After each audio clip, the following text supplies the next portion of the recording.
د افغانستان د جبهه مقاومت ډلې مشر احمد مسعود طالبانو ته یو نوی وړاندیز کړی دی.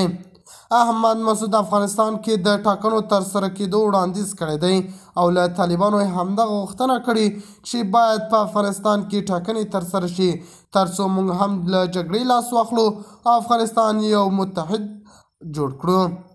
د خرابات ټي وي چینل درنو لیدونکو سلام، ستړي مشئ، وخت مو بخیر.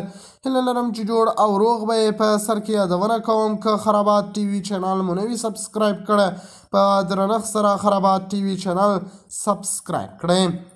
د طالبانو مخالف مشر احمد مسعود وایي یوازې انتخابات کولی شي چې افغانستان له سیاسي بحران نه وباسي، حتی که په دې انتخاباتو کې طالبان هم بریالي شولې. د جبهه مقاومت ډلې مشر د دغې جبهې مشر دا خبره پرون تاجکستان پلازمینه د دوشنبې کې د هرات امنیتي کنفرانس د 10مې غونډې په پای کې وکړه. دا 2 ورځنی کنفرانس د افغانستان د ستراتیژیکو مطالعاتو د انسټیټیوټ له لوري جوړ شو. پخوا به یې غونډې د افغانستان دننه ترسره کولې. د انسټیټیوټ وایي چې د دې غونډو هدف د افغانستان د نږدې 50 کلنې جګړې د علتونو ښه یو پوهاوی دی، د خبرو اترو د فضا ایجادول او دا هڅه ده چې د افغانستان سیمې او له سیمې ورهاخوا د چارواکو د کتنو او پالیسۍ جوړونکو ترمنځ فکر اجماع رامنځته شي.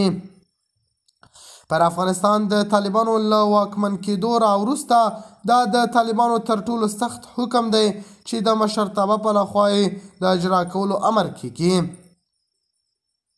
د خرابات ټي وي چینل درنو لیدونکو دا و زموږ ته د مهال چمتو کړی خبر.